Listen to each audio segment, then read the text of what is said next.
Tá começando um podcast Música com Café. Esse podcast ele irá contar a história e carreira dos sobralenses. E hoje, como convidado especial, ele, de Assis, o Boca. Olá pessoal, tudo bem?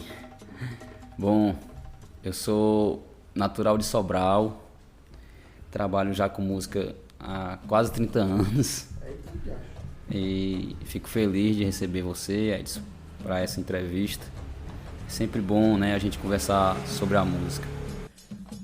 Boca, comece nos contando como começou tudo, como você teve o contato com a percussão, com a bateria, com a música. Bom, eu sou filho de Sobral, como eu falei, natural de Sobral, de uma família de 6 irmãos comigo, certo? Eu creio que o meu estudo relacionado à música começou desde quando eu comecei a ter percepção musical, que como meus irmãos são mais velhos do que eu sou o caçula, né, da família, e eu sou da época da radiola, que eu via meus irmãos fazendo questão que queria colocar seu disco primeiro e tal. E eu não tinha essa oportunidade porque, como eu era o mais novo, antigamente o irmão mais novo era o saco de pancada. Aí tu acabava escutando, né? Escutava o que eles escutavam, inclusive foi um tempo bom que foi no início dos anos 80 e que a música brasileira estava, digamos que no seu melhor, né? Então as rádios AMs tocavam muita música boa também e não tinha FM ainda, né? Depois que surgiu a FM aqui em Sobral. Então a gente escutava MPB, a gente escutava artistas internacionais, né? Da época de Michael Jackson, Madonna, grandes artistas internacionais, né? Phil Collins e outros, entre outros. E nesse tempo, qual era a sua idade? Eu teria uns 6 anos, 7 anos de idade, mais ou menos. Você, né? É porque eu sempre admirei a música, eu acho que foi uma coisa natural, né? Não sei se tem alguém da minha família antes de mim, alguns descendentes. Meu irmão tocava violão. Mas ele gostava de tocar violão para tomar umas cachaçinhas, né? Era pro hobby. Mas aí, de uma certa forma, também serviu de incentivo, né? Digamos assim. Porque aí eu admirava, eu via ele estudando aqueles folhetos com violão em casa e eu ficava admirado, né? Porque eu já tinha essa vocação, já gostava de música, né? E eu creio que esse fato de meus irmãos escutarem vários estilos, né? Porque na época tinha como você escutar vários estilos. As próprias mídias, rádios incentivavam, né? O rádio, a televisão incentivava a gente escutar vários estilos, né? Então foi na época que estava surgindo Roupa Nova, estava surgindo o próprio Axé Music, né? O Axé Music surgiu um pouco depois, já nos final dos anos 80 para o início dos anos 90. Boca, e com isso tudo, como foi que tu aprendeu a tocar teu primeiro instrumento? Bom, meu primeiro instrumento, como é o instrumento mais admirado de uma banda, de um conjunto, foi a bateria, porque eu comecei a participar, não participar, mas de ver bandas tocando, né, no meu bairro, e aí eu vi a bateria e me encantei. E aí daí eu comecei a gostar mais ainda de música e comecei a desenvolver a questão de criar o próprio instrumento, fazer através de componentes recicláveis, né? Latas e embalagem plástica, e aí eu comecei a fazer minhas próprias baterias de lata. Daí tu migrou pra percussão? Não, aí daí eu não tinha... Você não via bandas com percussão ainda aqui, né? Era mais a bateria mesmo, né? Na época das bandas de bailes, e a percussão aqui em Sobral, ela não veio assim... Veio um pouco atrasado, né? Digamos assim. A gente via mais era bandas que tinham bateria, né? A formação básica, né? Da música popular brasileira: bateria, baixo, guitarra, teclado e a voz, no máximo algum sopro e tal. Mas percussão, eu vim ter o contato com a percussão quando de fato o Axé Music, né, começou, o Axé Music estourou na mídia nacional, e aí a gente viu as bandas da Bahia com muito instrumento de percussão, e aí daí então creio que o resto do Brasil começou a trazer a percussão para o palco, né? de bandas de baile. Aí foi quando eu vi as primeiras bandas de Sobral que eu via com percussão, quando eu era, né, menino, assim, garoto, era o BR Som, Agitadores do Som, que eram bandas daqui que tocava baile, né? E tinha outras bandas também que vinham tocar, bandas de fora que vinham tocar aqui dentro, e a gente mora ali nas margens aqui do Rio Acaraú, e eu lembro que eu ia muito ver passagem de som à tarde, as bandas passando som na ABB, né, que é aquele clube aqui de Sobral. Então eu ia ver, às vezes tinha bandas que ia fazer algum evento lá, e sempre tinha eventos, e eu ia de tarde, menino, eu lembro que menino, garoto assim, eu ia apanhar a castanhola, que é aquele fruto que tem em frente à ABB, né? Pois é, eu ia apanhar a castanhola, e aí quando eu lembro que as primeiras vezes que eu comecei a escutar o som e vi, aí eu ia olhar o cara, né, o baterista lá passando o som, e aí, enfim, me encantei e comecei a construir de fato meus instrumentos, mas a percussão só veio chegar quando eu já estava meio que já aprendendo a tocar a bateria. Aí foi a época que mais ou menos em 88, 89, o movimento do Axé Music, né, da Bahia, que aí eu comecei a ver Luiz Calda tocando, né, esses artistas baianos, Chiclete com Banana na época, né, e aí veio essa história da percussão no Brasil todo, né, inclusive aqui em Sobral também. Aí eu comecei a admirar também, mas eu gosto de qualquer instrumento de percussão, eu sempre admirei, gostei. Quando eu vi o som das congas pela primeira vez, eu me apaixonei, né? Então é isso, a percussão tá, eu acho que a música em mim já tá mesmo desde o início. Nesse tempo eu não sei se tinha um professor, mas quem te ajudou a tocar? Quem te auxiliou para isso? Bom, eu costumo sempre dizer que o meu primeiro professor foi minha bateria de lata, porque na verdade existe uma questão muito interessante do artista, que é o ouvido, né, de quem toca um instrumento, né, o artista músico, que é o lance da audição, do ouvido. Então essa sensibilidade auditiva, eu creio que desde criança eu já estava com ela, né? Não, mesmo sem conhecer, sem saber o que era mais ou menos, mas eu comecei a escutar músicas, e inclusive o Axé Music, né? Que eu comecei a ver, gostar mais assim dos instrumentos individuais da percussão, e comecei a pegar a música de ouvido mesmo, né? Tipo, eu copiava o que eu escutava. Então foi ali que eu comecei a perceber que realmente eu tinha talento para música, entendeu? Porque eu creio que essa questão do feeling, da sensibilidade musical, é uma coisa que já nasce com o artista, né? Então eu percebi que aí foi onde eu já tinha uns 10 anos, 11 anos de idade, era garoto, mas já entendia melhor as coisas, disse, é aqui que eu quero. E aos 14 anos foi a primeira banda, né? Eu comecei a tocar quando eu tinha 14 anos, ia fazer 15 anos. Eu lembro que quando eu comecei nas bandas, logo eu terei 15 anos de idade, né? Então comecei adolescente, profissionalmente, digamos assim. Bom, que tu teve alguma inspiração? Sim, tive, porque como eu falei, né? Muitos artistas bacanas, então eu sempre assistia shows aqui na cidade e até mesmo na televisão, porque na época não tinha internet, né? E eu admirava e comecei a ver espelhos para mim na música, principalmente na área da percussão, como o Valtinho, né? Percussionista do Chiclete com Banana, e muitos outros, né? E tinha muitos percussionistas bons, a galera que tocava com Luiz Calda, Márcio Brasil também, que é muito antigo na música, né? Na música baiana, no Axé Music. Mas assim, eu falo sempre música baiana porque o Axé Music, ele realmente me deu um impulso para a percussão, né? Até porque os outros estilos, né? Os estilos mais mais popular, não tinha muita coisa de percussão. Quando o Axé Music estourou, a gente viu a percussão ali na cara, né? E aí é por isso que o Axé Music, ele me deu um impulso muito grande na percussão. E aí eu comecei a admirar mais, né? Estudar melhor e entender melhor os sons. Quando você não vinha a algum show, na época tinha as fitas cassete, as fitas VHS de videocassete, né? Que eu não tinha videocassete em casa, né? Mas às vezes um colega ou um vizinho tinha e eu ficava lá pedindo para me assistir essas videoaulas. E eu lembro da primeira videoaula que eu comprei, eu acho que eu já tocava, já tinha 15 anos, 16 anos, que foi uma videoaula do Richard Gajata Garcia, que é um percussionista famoso, né?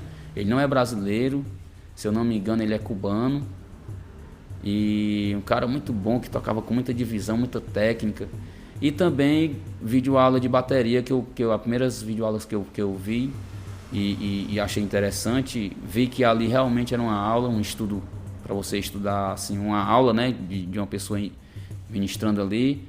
Não era presente, mas era através de vídeo. Como hoje a gente vê muito com essa questão da pandemia, né, essa questão das teleaulas, das videoaulas. Então eu fui de 2 bateristas, foi um brasileiro, Duda Neves, e o outro foi o mestre, né, o americano Dave Weckl, que é até hoje considerado um dos maiores espelhos na bateria, né, mundialmente falando. E nessa época foi fácil ou foi difícil ter aprendido? Digamos que foi fácil pela questão do interesse que eu tinha, né? Eu tinha muita vontade, a sede que eu tinha, né? Então, mas assim, tinha muitos conteúdos rítmicos, muito bacana, né? Eu lembro que teve um disco que a Cheiro de Amor lançou em 92, que tinha umas músicas bacanas, cheio de arranjos de percussão, de bateria. E eu escutava muito esse disco porque eu pegava os arranjos das músicas, né? Como eu falei no início, eu copiava os arranjos e fazia igual. E eu mesmo ficava um pouco impressionado comigo mesmo, né? Eu dizia, poxa, eu consegui, ó, legal e tal. Então isso foi me incentivando mais e mais. Eu creio que professor mesmo, para lhe responder e ser franco, eu sou um autodidata, né? Eu vim ter professor já depois de 10 ou mais anos que eu tocava como profissional. Nos festivais, né? Festivais pedagógicos, como o Festival Música na Ibiapaba. E aí eu vim ter contato assim mesmo com o professor presencial. Boca, de lá pra cá, quais bandas você tocou? Bom, de 94 até 2020 teve muitos grupos, muitas bandas que eu participei, né? Como integrante, como percussionista ou como baterista. Hoje em dia tem banda que nem existe mais, né? Tem sim. Aqui em Sobral eu toquei na banda do Crisanto, toquei em várias bandas aqui em Sobral, né? Me recordo bem da banda do Crisanto, bandas de forró, bandas de pagode, grupos de pagode, né? Aí isso de 94 até 99, de 94 a 99, 5 anos aqui em Sobral. Aí em 99 eu lembro que eu fui para Fortaleza, né? A convite de um amigo meu que era baterista lá, que tocava numa banda muito boa lá, a banda Caiaca, que é uma banda de baile. Então eu fui para Fortaleza em 99, né? E a convite de um amigo meu que tocava na banda Caiaca, fui tocar na banda Caiaca. Entrei num lugar do Serginho, que hoje está de novo na Caiaca, mas ele tinha saído para ir para uma banda nova, que era o Fricota Samba, que estava lançando um disco, e ele gravou o disco, e uma proposta melhor, né, financeira. E aí eu fui pro lugar desse rapaz, com 2 meses depois esse cara chegou lá e me levou para a banda que ele foi. Então foi assim um negócio meio louco, porque eu comecei a tocar em Fortaleza, passei 2 meses na banda Caiaca, e de lá eu já fui para outra banda que o rapaz tinha saído da Caiaca e me levou, né? Que aí a banda realmente estourou a nível nacional e ficou famosa a banda, mas foi um sucesso rápido, porque foi uma banda de pagode, né? E na época da febre do pagode, no meados de 2000, digamos que foi uma febre que não durou tanto, né? Então a banda durou 2 anos e o tempo que a banda durou eu estive lá. Só saí quando a banda realmente faliu, quando a banda mudou para forró. Aí eu saí da banda porque eu era 3 percussionistas, né? E não porque me tiraram da banda, não. É porque eu já estava com tempo, que eu estava lá e sentia muita falta da minha terra aqui, das amizades, né? Porque um garoto do interior e tocar numa banda de Fortaleza, eu tinha apenas 20 anos de idade, 19 para 20 anos. Tocar numa banda de Fortaleza, viver na capital, quem é acostumado no interior, é um pouco complicado. Então eu não aguentei essa pressão e voltei para Sobral. Eu sei como é. Boca, fala aí um pouco dos projetos que tu criou. Quando eu voltei de Fortaleza, em 2001, final de 2001 para 2002, né? A gente montou um grupo de pagode, ainda estava rolando pagode aqui. E a gente montou eu juntamente com meu amigo Luzicali, que é um grande baterista aqui da cidade, e outros colegas também. A gente montou um grupo de pagode chamado, era o Saculejo. Saculejo, eu ouvi falar. Pois bem, então a gente tocou ainda alguns eventos e tal. Foi uma banda que ficou entrosada, muito legal, mas é como eu falei, foi na época da febre do pagode ainda. Então quando acabou, né? E aí de lá pra cá eu toquei em outras bandas mais aqui da cidade e montei em 2006 2006, 2007, o grupo Forró Peneirado, né? Que era um projeto meu de forró, onde a gente tocava música regional com o ritmo do baião, do shot, né? E a gente criou uma característica muito interessante que foi o shot reggae, né? A gente misturou um pouco a levada do reggae com o shot e ficou bem interessante. Gravamos 2 discos, mas não foi de músicas autorais. No segundo foi que a gente gravou uma música autoral que era do parceiro Regis Brito e o Hélito Galvão. Era uma música que o Regis Brito compôs junto com o Hélito Galvão, que são 2 grandes compositores aqui da cidade. E a gente gravou e o grupo e a música foi tocada nas rádios, muita gente conheceu. E era diferente porque tinha um violino também. Eu sempre gostei de ousar um pouco na música, né? Apesar de eu ser percussionista, mas eu gosto muito de escutar música, hoje em dia eu fico vendo às vezes alguns jovens, né? Até mesmo alunos da gente que às vezes botam um disco para escutar, não escuta nem a metade do disco, ou vai mudando logo de faixa. E eu sou do tempo que você escutava o disco todinho, lado A, lado B, né? Do tempo do vinil, entendeu? Então, você tinha que escutar. Se fosse para escutar o disco, eu lembro que quando eu era criança que eu fazia questão de escutar um disco, até chorar, eu chorava para poder os meus irmãos aceitar eu colocar meu disco, né? Então, eu tinha que escutar o disco todo, lado A, lado B, senão... Então, graças a Deus que... Eu até hoje eu gosto muito de escutar música e quando eu vou escutar um disco eu tento escutar pelo menos a metade, né? Porque hoje em dia a gente sabe que a informação é tantas que a gente acaba acompanhando essa globalização da informação, né? Mas aí depois do Forró Peneirado, agora há pouco tempo, em 2016 ou em 2017, eu criei um grupo de percussão, né? Chamado Kibatuque, que também era mais um projeto meu, e juntamente com alguns alunos ou ex-alunos da escola de música, né? Sim, eu esqueci de falar da escola de música, e a questão da pedagogia da música, né? Quando eu comecei foi em 2004, eu já tinha vindo de Fortaleza, né? A escola de música foi fundada em 2004? Não, a escola de música não foi fundada em 2004, a escola de música em Sobral... a questão da data é um pouco confusa, né? Porque parece que começou com um quarteto de cordas que veio de Cuba ou de fora. Eu acho que foi os cubanos mesmo que vieram para Sobral e aí formaram uma escola, o município formou uma escola de música com esse pessoal, né? E aí quando foi para a escola de música se expandir mais com instrumentos mais populares, com cursos mais populares, né? Com instrumentos mais populares, violão, teclado, etc. Aí teve essa primeira seleção que foi em 2004, né? Essa seleção municipal para professor de música na escola de música, que foi em 2004. E aí foi quando eu fiz a seleção, né? Participei da seleção e fui aprovado na seleção. E até hoje estou por lá ainda, né? E foi um projeto muito importante na minha vida musical, na minha carreira musical, porque eu aprendi muito, né? Essa questão da parte pedagógica da música, né, essa questão da teoria musical, que até então no início eu não sabia praticamente de nada de teoria, e devido também aos festivais que participei, os festivais pedagógicos, eu aprendi muito essa parte teórica da música, né, e a experiência que eu ganhei também como arte educador, como professor, foi muito importante para a minha carreira. E até hoje eu também estou dando aula lá e montei agora meu novo projeto musical, que é a Escola Casulo da Música, né? É uma escola particular, uma escola, apesar de ser particular, é uma escola popular. A gente trabalha com instrumentos populares, né? Aqui nós temos curso de violão, teclado, bateria, percussão, guitarra, musicalização infantil, prática de conjunto, certo? É uma escola que tem um preço acessível, né? Os alunos procuram sempre a gente aqui, certo? E foi o meu mais recente projeto, né? E estou aqui pelejando aqui com o nosso Casulo da Música. Musicalmente falando, tu se acha melhor do que antes? Do tempo atrás até hoje? Cara, eu creio que essa pergunta aí pode ser que seja uma pergunta relativa ou não.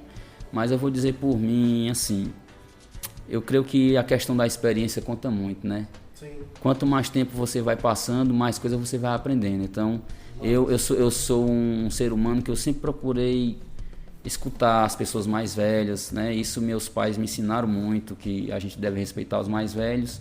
E a questão do respeito, não só respeito, como você também ouvir, né? Conversar, trocar uma ideia com uma pessoa mais velha, entendeu? Conhecer um pouco da vivência daquela pessoa, né? A experiência que a pessoa teve. Eu sempre, graças a Deus, sempre fui uma pessoa comunicativa e sempre procurei escutar as pessoas mais velhas. E essa troca de experiência, não só com pessoas que não são da área musical, mas também com pessoas da área musical e vice-versa, foi muito importante para a minha experiência, né? A evolução foi grande, né? Assim, creio que sim. No início eu tinha mais a questão de me dedicar mais na questão de estudar, né, o instrumento e tal. Aí é aquela coisa, o músico brasileiro, a gente mata não só um leão por dia ou mais, né? E aí hoje em dia eu sou casado, tenho uma filhinha, e aí quando você casa, você acaba que tendo suas obrigações, né? Como pai, como esposo, marido. E o tempo fica dividido. Fica dividido. Então hoje em dia eu posso dizer que eu não me dedico tanto, mas eu creio que a experiência fala mais alto. Então eu creio que hoje em dia, devido à minha experiência ser maior, eu creio que hoje em dia eu estou melhor, como é que eu posso dizer? Melhor artisticamente, né? Sim. Mais maduro, digamos assim. Boca, o que tu seria sem a música? Cara, é um pouco relativo também, né? Porque a gente sabe que se eu não fosse músico eu era outra coisa, né? Mas enfim, eu graças a Deus, desde criança, como você ouviu aqui, desde criança que eu gosto da música, eu me identifico bem com a música, então foi uma coisa meio que natural, mas que deu certo, né? Que eu consegui meus objetivos, né? E se fosse para mim ter que escolher, se nascesse de novo, ter que escolher, eu acho que eu queria ser a mesma pessoa que eu sou, o mesmo profissional que eu sou e a mesma profissão que eu tenho, entendeu? Para mim a música, ela significa muita coisa na minha vida. Defina pra gente a música em uma frase. Cara, eu acho que eu vou só repetir a frase do Ayrton Moreira, né? Um grande percussionista também que foi espelho para mim. Uma vez eu vi numa revista uma frase dele que dizia, e aquilo até hoje fala alto na minha consciência, que a música não é uma carreira, é um compromisso para a vida inteira. Então, aquilo ali, quando eu vi a primeira vez, então para mim a música é um compromisso para a minha vida inteira. Quiser deixar teu contato para mais informações sobre a tua escola, sobre o teu trabalho, pode deixar. Beleza. Então pronto, o meu contato é 88, né? 9694-9710. Esse é o contato.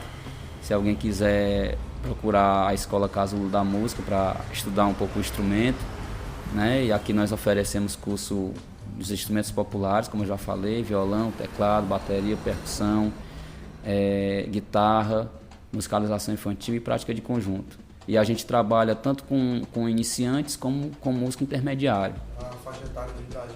A partir de 8 anos. Os instrumentos a partir de 8 anos, a musicalização infantil a partir de 6.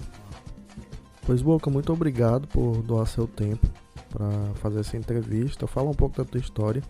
Obrigado, agradeço também, Café. Você mora no meu coração. Tchau, tudo de bom. Tchau.